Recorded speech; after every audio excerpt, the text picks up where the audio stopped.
마트에서 카드 결제를 하려는데 갑자기 안 된다고 합니다. 당황스럽죠? 현금도 없고 다른 카드도 집에 두고 왔습니다. 물건은 카트에 가득한데 계산을 못합니다. 어떻게 하실 건가요? 다른 카드를 가지러 집에 다녀올까요? 아니면 그냥 물건을 두고 나올까요? 결국 물건을 두고 나올 수밖에 없습니다. 그런데 말입니다. 국가도 똑같습니다. 러시아가 지금 이 상황입니다. 배를 띄워도 보험이 없어서 항구에서 안 받아줍니다. 물건을 팔아도 결제망이 막혀서 돈이 안 들어옵니다. 이게 무슨 말이냐고요? 쉽게 말하면 이겁니다. 러시아는 지금 팔 물건은 있는데 팔 방법이 없는 겁니다. 마트에서 카드가 안 되는 것처럼요. 전쟁이 길어질수록 러시아는 현금이 마르는 공포를 느끼고 있습니다. 미사일을 아무리 많이 쏴도 이 문제는 해결이 안 됩니다. 총으로는 해결이 안 되는 문제거든요. 그래서 지금 러시아가 한국을 다시 보게 되는 이유가 생긴 겁니다. 왜 한국일까요? 오늘 이 이야기를 풀어드리겠습니다. 오늘 이야기는 간단합니다. 러시아가 무서워하는 건 미사일이 아니라 돈길입니다. 그런데 더 무서운 게 있습니다.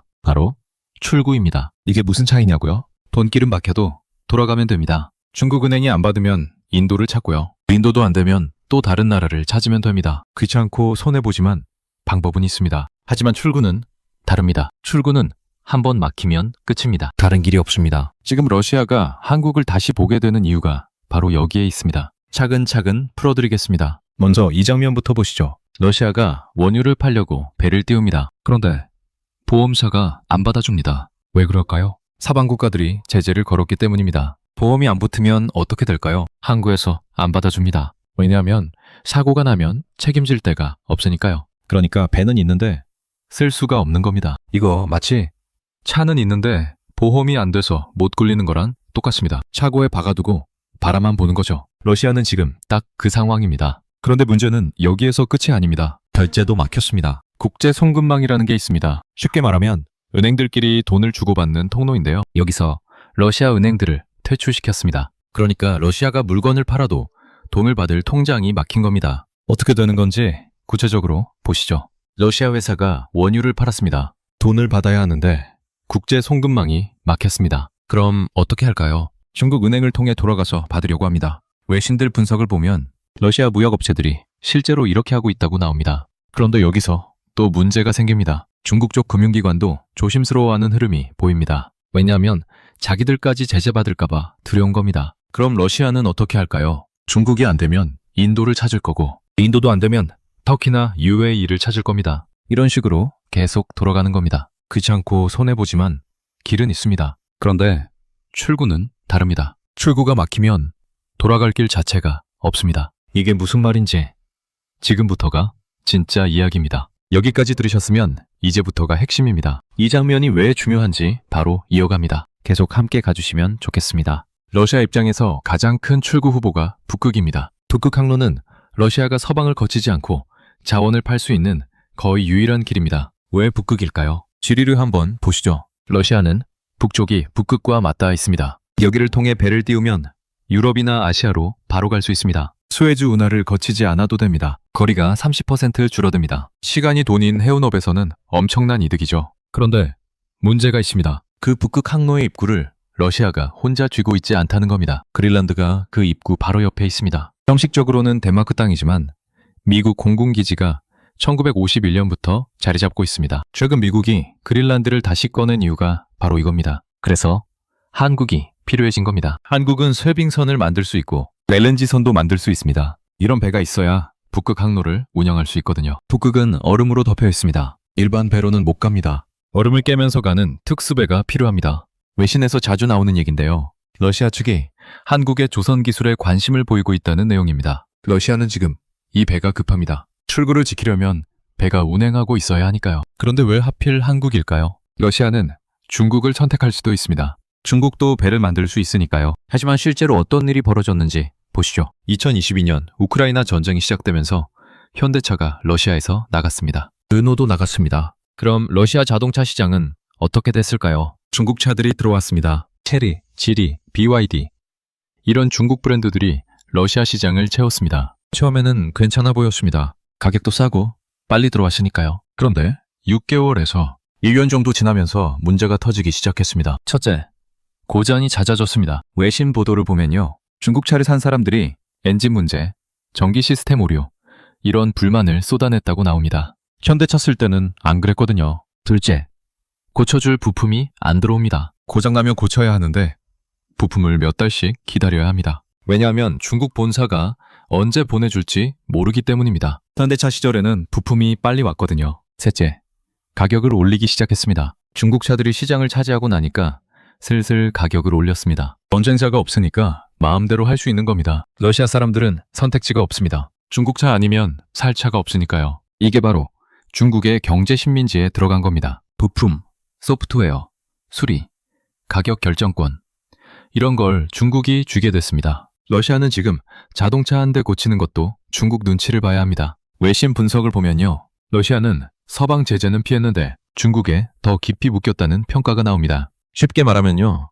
미국 압박은 피했는데 중국 손바닥 안에 들어간 겁니다. 그래서 러시아 정부가 고민에 빠졌습니다. 자동차만 이런 게 아니거든요. 반도체, 통신장비, 공작기계 이런 것도 다 중국산으로 바뀌고 있습니다. 바뀌는 순간 중국이 가격을 올리고 품질을 낮추고 공급을 조절합니다. 러시아는 어쩔 수가 없습니다. 다른 선택지가 없으니까요. 여기까지 들으시면서 어떤 생각 드셨나요? 러시아도 참 답답하겠다 싶죠. 이제부터는 한국 얘기로 들어갑니다. 그러니까 러시아는 지금 중국 쪽으로만 기울어지는 걸 막고 싶은 겁니다. 완전히 끊을 수는 없지만 최소한 다른 카드를 만들고 싶은 거죠. 여기서 한국이 등장합니다. 한국은 기술이 있습니다. 조선, 플랜트, 제조 이런 분야에서요. 그리고 품질이 검증됐습니다. 현대차가 러시아에서 잘 팔렸던 이유가 고장이 적고 수리가 좋았기 때문입니다. 또 하나 중요한 게 있습니다. 한국은 서방과도 연결되어 있습니다. 러시아 입장에서는 우리가 완전히 중국에만 묶인 건 아니다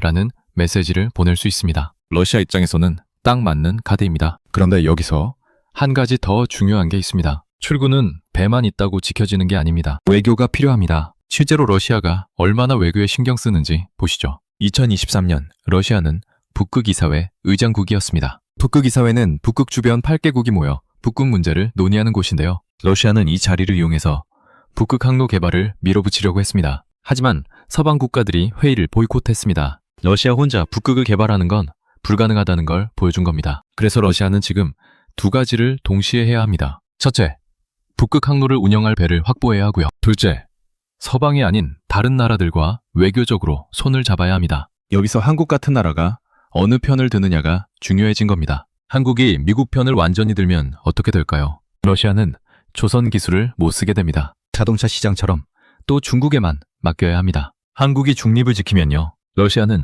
최소한 배는 확보할 수 있습니다. 중국 말고 다른 카드가 생기는 겁니다. 이와 관련해 외신 분석을 보면요. 러시아가 북극 항로 개발에 한국 기업들을 끌어들이려는 이유는 단순히 기술 때문만이 아니라 서방과의 연결고리를 유지하기 위해서라는 평가가 나옵니다. 쉽게 말하면요. 러시아는 한국을 통해 우리가 완전히 고립된 건 아니다 라는 메시지를 보내려는 겁니다. 그 와중에 한국은 어떤 선택을 해야 할까요? 결국 이런 흐름이겠죠. 지금까지 본 흐름을 정리하면 이렇습니다. 러시아는 돈길이 막혔습니다. 보험 가입도 못하고 결제도 안 되고 부품도 안 들어옵니다. 하지만 이건 해결이 가능합니다. 중국은행 안 되면 인도, 터키, UAE를 찾으면 됩니다. 진짜 문제는 출구입니다. 북극 항로의 출구가 막히면 러시아는 자원을 캐도 팔 길이 사라집니다. 북극 말고는 방법이 없으니까요. 그래서 러시아가 한국을 다시 보게 되는 겁니다. 한국은 기술이 있고 품질이 검증됐고 서방과도 연결되어 있습니다. 러시아 입장에서는 출구를 지키는데 꼭 필요한 카드입니다. 그런데 여기서 한국은 어떤 선택을 해야 할까요? 쉽지 않은 문제입니다. 미국 편을 완전히 들면 러시아와의 거래가 막힙니다. 경제적으로 손해를 봅니다. 러시아 편을 들면 서방 제재 위험이 생깁니다. 외교적으로 위험합니다. 정부는 대체로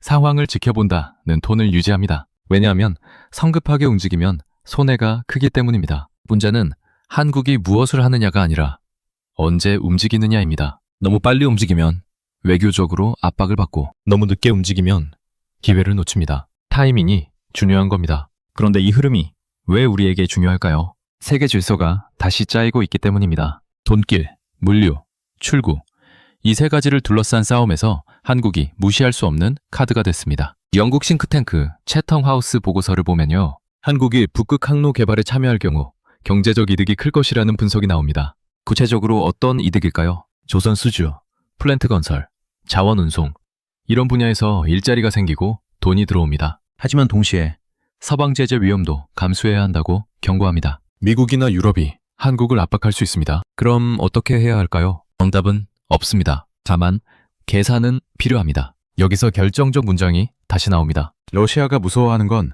제재가 아니라 출구를 잃는 순간입니다. 이게 바로 지금 벌어지는 사건의 본질입니다. 그래서 러시아는 지금 필사적입니다. 그리고 그 과정에서 한국이 중요한 카드가 된 겁니다. 그래서 더더욱 감정이 아니라 계산이 필요한 시점입니다. 오늘부터 국제뉴스를 볼 때 누가 출구를 쥐고 있나를 한번 생각해 보세요. 이럴 땐 이렇게 한번 생각해 보세요. 러시아 뉴스 나오면 출구가 막혔나? 북극 뉴스 나오면 누가 문을 쥐나? 그린란드 뉴스 나오면 미국이 문을 잠그려는 건가? 한국 외교 뉴스 나오면 어느 쪽을 선택하나? 조선 수주 뉴스 나오면 러시아와 연결될 가능성은? 결국 이것은 동네 골목길 출구를 누가 막느냐 싸우는 거랑 비슷합니다. 길은 있는데 출구가 막히면 빙 돌아가야 하잖아요. 그런데 북극은 돌아갈 길도 없는 겁니다. 러시아가 한국을 다시 보게 되는 이유는 호감이 아닙니다. 생존입니다. 그리고 그 생존의 핵심은 총이 아니라 출구입니다. 한국의 선택은